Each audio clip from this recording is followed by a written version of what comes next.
Thank you to our Ko-fi supporters for helping us make this video. Today, we're going over the greatest upset in medieval history. It's August 15th, 1415, and a small army from England has arrived at the French port town of Harfleur. They're led by the newly crowned King of England, the 29-year-old Henry V, who's here on a mission. See, ever since his dad overthrew King Richard II, England had been divided, and when his father died, he inherited all of his problems. Nobles were still loyal to King Richard and were funding rebellions. The treasury was broke from wars with the Welsh. England was in desperate need of a king who could reunite the nation, and Henry decided that the best way to do this was to restart the 100 Years' War with France and take their throne as well. Henry has with him around 12,000 soldiers. His plan's simple. He'll claim a few French towns for England and sail back home a hero. Harfleur is his first stop, and he demands the citizens open the gates and surrender immediately. But for some reason, they don't listen. Henry begins a siege on the town on October 18th, and his trebuchets rip into the city walls. As he watches the destruction, the English king smiles at their defiance. Though he's young, he's faced much more formidable opponents in the past and has the scars to prove it. The French will regret ever challenging King Henry V. But what he thought was going to be an easy win drags on, and the French garrison at Harfleur fight back. Days drag into weeks, and the warm weather quickly turns the English camp into a swamp. Dysentery sweeps through Henry's army, and hundreds of his soldiers contract the dreadful disease.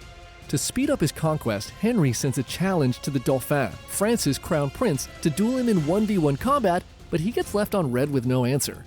The king realizes he can't expect to win any battle with his entire army uncontrollably shitting themselves, so before all of his men contract the deadly doo-doo disease, Henry orders a full assault on the city. His men storm the walls, and they're barely beaten back.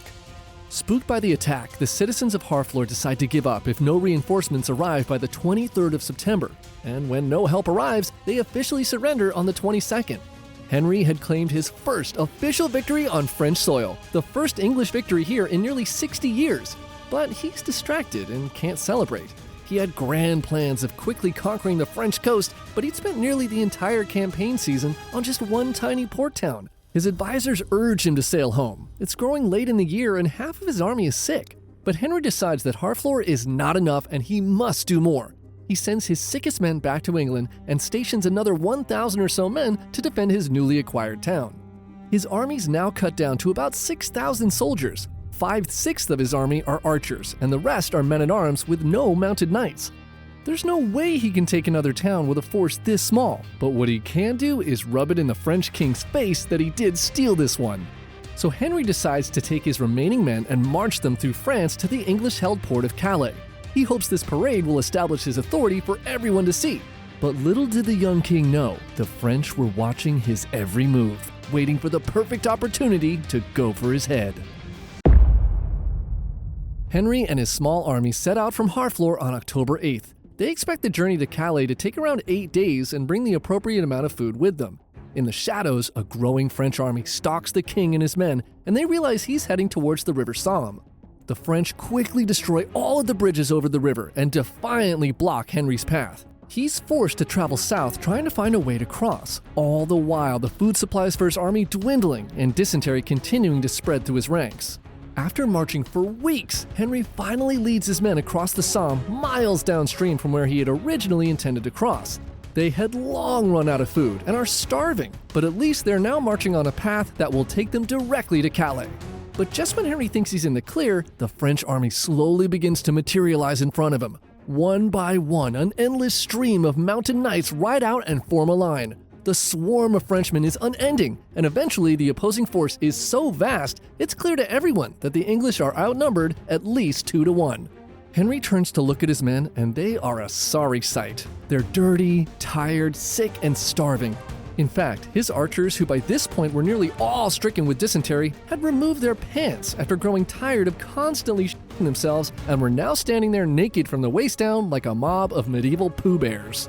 An English man-at-arms looks out at the massive French army and begins to panic. He starts shouting how badly they're outnumbered. Henry turns to his men and quickly replies, "I would not, even if I could, have a single man more than I do.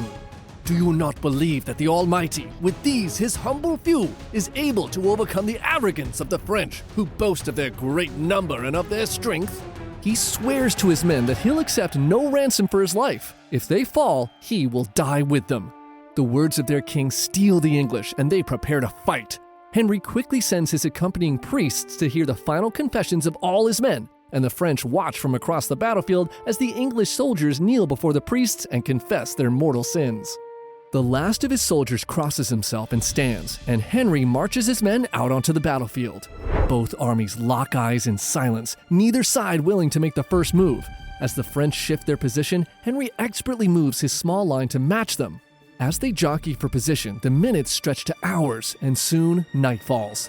The French begin to retreat back to the nearby villages, while Henry's men watch them in complete darkness. Suddenly, the sky opens up and freezing rain begins to fall. Henry and his men are quickly soaked to the bone, and they rush to take shelter under the nearby trees. As they listen to the sound of the wind and rain, they stare off into the cold night and see the warmth of the French bonfires flickering in the distance. The wind carries sounds of laughing and eating, which makes the men groan in envy. Henry orders his men to maintain complete silence. He announces that anyone who makes a single sound will have their ear cut off. As his men try their best to sleep through the storm, the king and his commanders stay up to carefully plan the battle to come. He's outmanned and fighting on enemy soil. Henry knows his plan must be perfect, or this miserable night will be the last for everyone here. The sleepless king watches the sun rise and carefully puts on his helmet. Affixed to the top is a shining gold crown with the marks of England and France. Like a lighthouse in the dark morning, the sun's rays dance proudly on the shining crown. The king will be unmistakable on the battlefield. He will not hide or command from the rear. He will fight and is prepared to take on anyone who comes at him. Henry mounts a tiny gray horse and rides out onto an area of the battlefield that he's chosen based on his recon missions throughout the night. The rain has turned the field into a thick sea of mud, and he brings his men to a spot where the forest on both sides of the field narrow in towards him. The king then begins to position his army. He places his men-at-arms in a thin line in the center. He positions his archers to each side and has them drive wooden stakes that point outward in front of their line. Throughout their march, Henry had forced his archers to make and carry these giant wooden stakes. At the time, the archers didn't know why they were forced to do this, but now it's very clear. If the French cavalry attempts to charge their position, they'll impale their steeds in the process. Henry then turns and sends 200 of his best archers to hide in the woods that line the battlefield. With preparations complete, he takes his position in the front and center of his army. With his banner flying in the wind, he waits. The French take their time arriving on the battlefield and begin lining up in a somewhat unusual formation. See, what Henry's unaware of is that as word spread through France of his march to Calais, more and more dukes and lords raced to join this French army. They all wanted the glory of defeating the English king, and because they outranked the professional soldiers who already were preparing for this battle, the nobles changed the battle plan and demanded to be placed on the front line. It'll now be a race to see who can take the king's head. The French front line of lords and nobles continues to swell, and as they push their way in front of each other, they confidently stare down the hill at the trapped English army. Back at the English line, Henry rides in front of his men, preparing them for battle. Think to Edward III and the Black Prince and their great victories in this land. The story of our glorious battle today will soon forever join them. And for you archers, the French told me that if they win, they're going to cut off the fingers you use to draw your bows, so you better, fight hard and stuff. How dare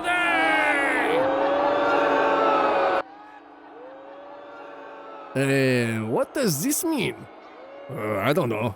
Henry and his men stand ready for combat, but as the sun rises higher into the sky, the French seem completely uninterested in fighting. They have food, comfortable accommodations, and they know more troops are rushing to join this battle. Every day they wait, they grow stronger, and the English army grows weaker, and they know it. Henry realizes the French plan and has to think fast. He must force them into a fight, and with time running out, he has no good options. His army can't last another night in the rain, so he decides he'll risk everything here and now. He orders his men to prepare to advance. It dawns on the English that they'll be marching directly towards the enemy, and they all begin falling to their knees in prayer. They kiss the ground, surrendering their lives to God, and await the command. Henry watches and waits until the French are distracted by their lunchtime activities, and when he sees an opening, he shouts to his men, "St. George, this day help thine own!" His men shout a battle cry, and they quickly lift their stakes out of the ground and begin marching forward. As they move, Henry watches his enemy on the hill closely. His army's completely defenseless, and a cavalry charge now would instantly wipe them out. Every step inviting death, Henry and his men bravely trudge forward. A few French knights spot the English on the move and cannot believe their eyes. What kind of madman would do this? The French quickly begin to prepare themselves, but by the time they're ready to attack, it's too late. The English are now just 300 yards away from the French position, and they rush to replant their stakes into the ground. Henry quickly gives the command, and his archers unleash a torrent of arrows directly into the enemy line. The French knights are well armored, but taken completely by surprise. Arrows pound into their heads and chest, and the blunt force trauma of being struck by the powerful English longbow at this closer range knocks them off their feet. On instinct, the mounted French nobles at the front lead a counterattack, and they barrel towards Henry and his men. The mud is thick, and the horses' hooves get sucked deeper and deeper with every step. With the fire of 1,000 suns in their hearts and bowels, the English archers let loose wave after wave of arrows into the French knights, killing their horses and knocking them to the ground. They try to stand, but their heavy armor pulls them deeper and deeper into the thick mud, and many begin to helplessly drown. The surviving French horses, now spooked by the storm of arrows, begin to turn and trample the French men-at-arms who were following the knights' charge. Like bowling pins, they're knocked down and are quickly stomped face first deep into the mud by the hooves of the terrified horses. A small group of French knights do make it to the English line, but just as Henry had planned, many of their horses impale themselves on his wall of stakes. As more and more knights reach their line, the English archers throw down their bows and pick up the tools they'd use to craft their wooden defense and prepare for close combat. Henry gives the signal and chaos erupts as the entire English line pounce on the French knights. Mud is flying everywhere, and the archers are desperately driving their makeshift weapons into their opponents. Henry leads from the front, taking on every French noble that rushes in swinging at his head. The French vanguard behind the knights begin their charge and are met with heavy arrow fire from the archers hidden in the woods. The French men-at-arms who survive the fleeing horses and the hidden archers finally make it to Henry's army. They're completely exhausted, but their numbers are still great, and like a wave, they crash into the English men-at-arms. Henry's line is pushed back by the massive bodies, and feeling the desperation of the moment, Henry calls on his men to fight on. His men fight back with the desperation of trapped animals as the French are funneled by the tree line into the English line. The fighting is barbaric, with the English archers targeting any opening in the French armor they can find. Knives and stakes are driven into the eye holes of the French knights as they fight for their lives with their makeshift weapons. Henry looks up the hill and sees more French soldiers waiting to join the battle. "Hold the line, men! We must be prepared for their final charge!" Hey Jean, truth or dare? Dare. Okay, I dare you to show your butt to the English.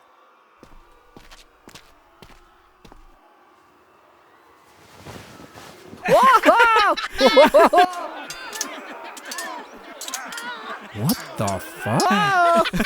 Oh, mon Dieu, that was so embarrassing. The French nobles who desperately wanted to be the ones to defeat the English king had ordered a large portion of their army to wait on the hill, but they had vastly underestimated Henry, and after 3 hours of brutal fighting, a pile of slain dukes and lords lay at Henry's feet.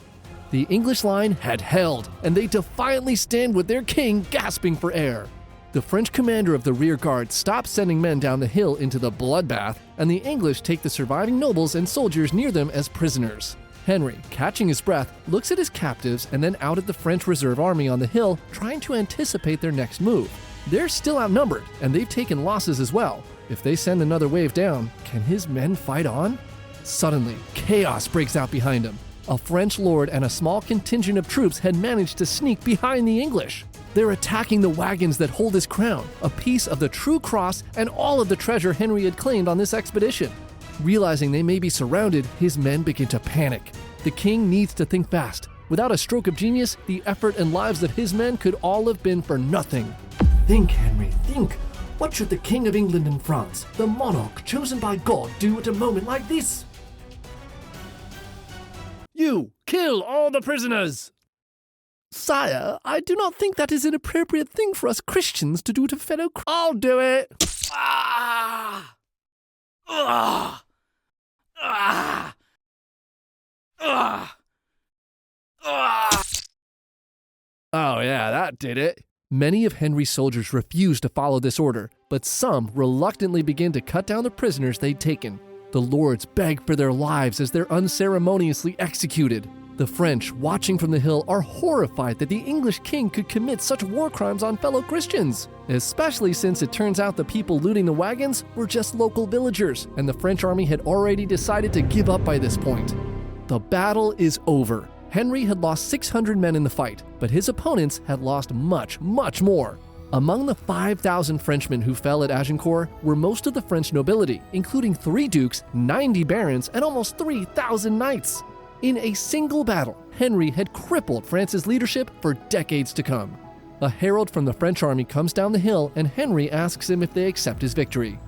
Yes, we accept it. The victory is yours. What is the name of that castle there? That is the town of Agincourt. Because all battles ought to bear the names of the nearest fortress to the place that they were fought, this battle will now and forever be known as the Battle of Agincourt. It's actually pronounced Agincourt. Battle of Agincourt! Henry goes on to become unstoppable in the war against France, and by 1420, he has conquered his way to Paris. The French king Charles VI is forced to recognize him as regent, and Henry marries his daughter and is declared the next heir to the throne. He returns home and is celebrated by his people as a hero.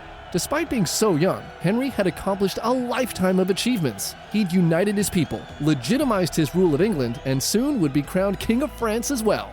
But just before Henry's able to become the most powerful monarch in Europe, he dies of dysentery at the age of 35. Just 2 months later, King Charles VI dies, and Henry's young son, Henry VI, becomes the only British king in history to also hold the title of the King of France. While his son's rule in France was almost immediately challenged, Henry V is still widely remembered as one of the greatest kings of England, largely in part because of the upset he pulled off at the Battle of Agincourt. It's actually pronounced Battle of Agincourt.